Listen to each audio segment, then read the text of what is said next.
Okay, this is chapter 14 from the field stories about applying and interviewing for jobs. And of course, we'll answer an essential question. And the essential question to me is about confidence in yourself for the interview process. But before we get into that, you think you've discovered a role made for you. You apply and you have an interview.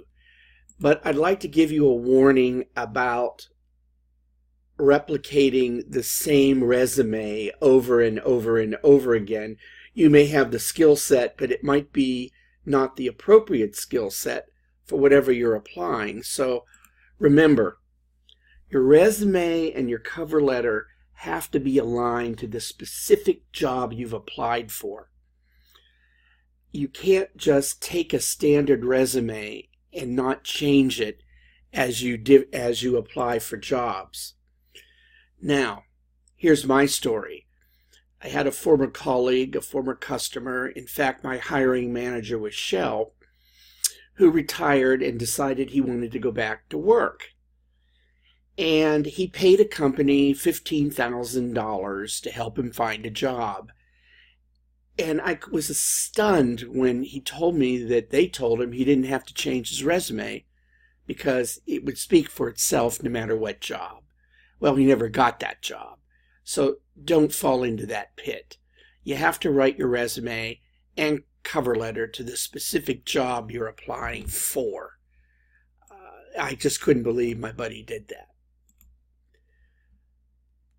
You have to revise, or it will look inappropriate for the job you've applied for. Now, with that background, let's take a look at how you might develop confidence for this process. Well, you can see I drew a little mind map on the back of an envelope about confidence. And each of these items I'm going to address as we go forward now. The first item, you got to know the company. You got to stand out above others knowing about the company. And you know as well as I that you do that through looking at their website. But don't forget that you may have a colleague or friend that might indeed be in your current organization and tell you about an upcoming opening you didn't know about, or outside of your current organization that does the same thing. I think that the majority of jobs that I know I've gotten in my career in State Department, government, nonprofits, has been through friends telling me a job would be opening. And that was the heads up. I'll give you an example. Within Shell, I wanted to move from level A to level B. And my friend in that organization said, yeah, we're going to have an opening. But the hiring guy is completely fanatic about active learning. And she said, do you know about that? And I said, well, I sure will. And indeed, I studied books, etc., in order to understand what that was about. And I had them actually all over the walls during the telephone interview so I could look up. You need to predict the questions that you're going to be asked. And you can get that prediction from the job description itself and what you've gathered either from the net or from talking to your friends and colleagues. But I think once you've gathered that information about the questions, what I've done is I write the questions down or circle them from the vast lists you can get about behavioral event interview questions, BEI questions. Tell me about a time when you worked on a dysfunctional team. What did you do to bring order to that team, for example?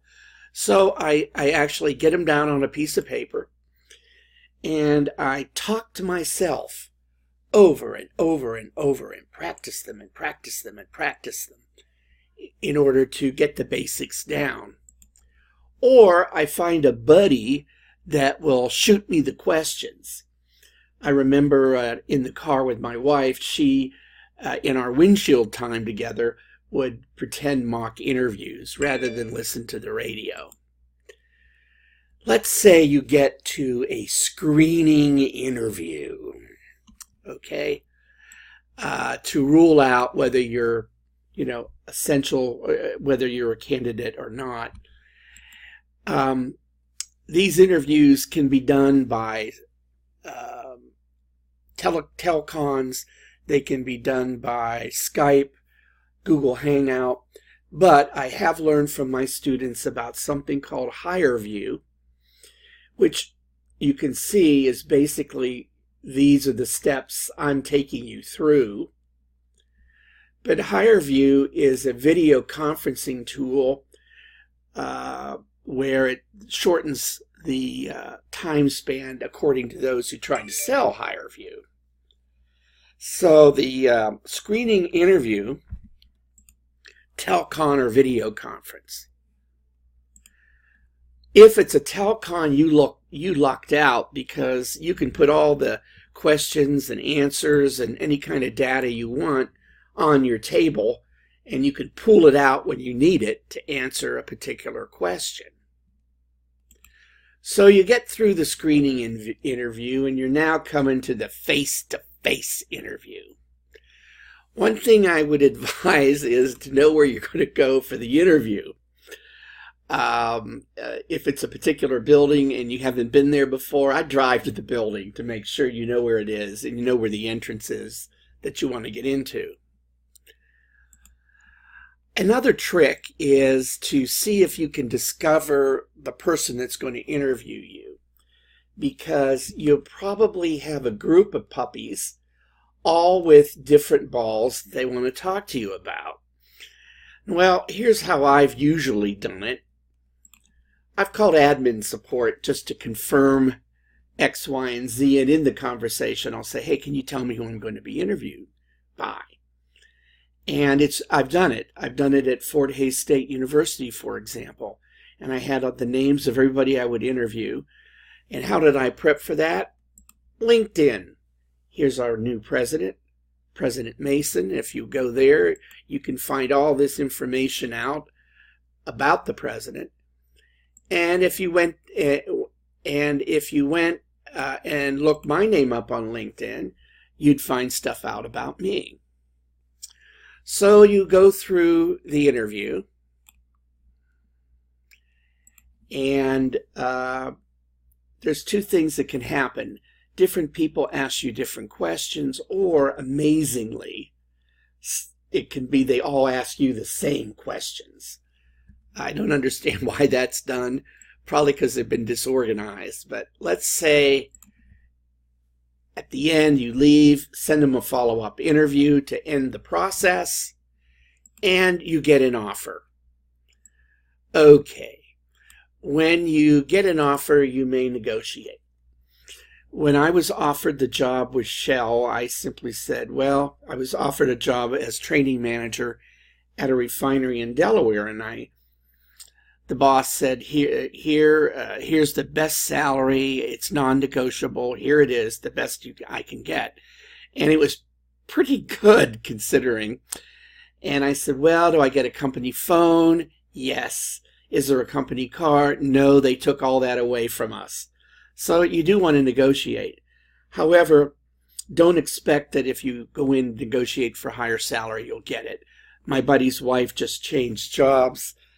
Her friend said, oh, you should go for a higher salary, and she did. And my buddy was worried. He says, oh, they might just walk away from her. And I said, Dan, no, it's expected. If they aren't going to give it, they'll just tell her up front, which is exactly what happened. And you reached your deal. But be aware, you reached a deal, and now you'll go through drug testing and credit card testing and criminal history testing. And here's a sad story.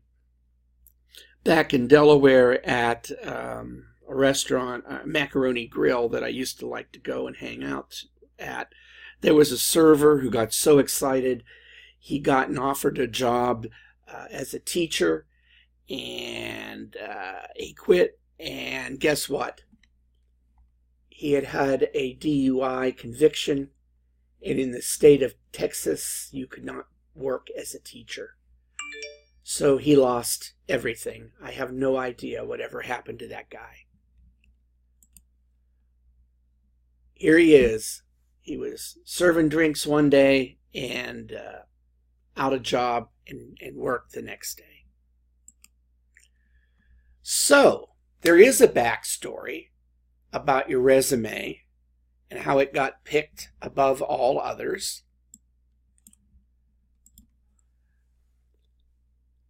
Here are the 3 key questions for you.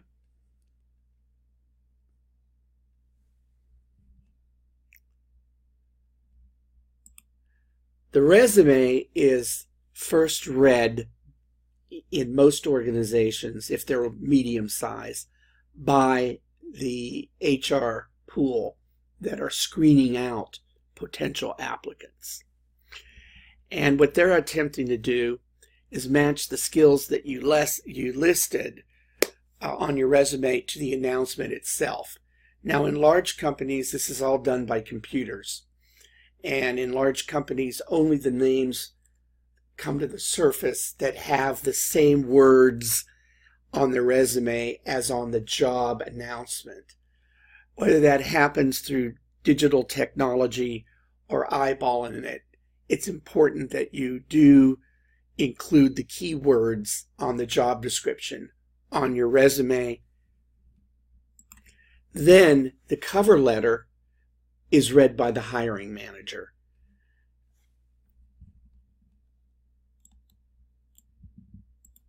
Well, we've looked at what it takes to have confidence in your job search process and the key core question. I hope this 12-minute video has helped you become a little bit more confident as you in the future think soon about a new job search.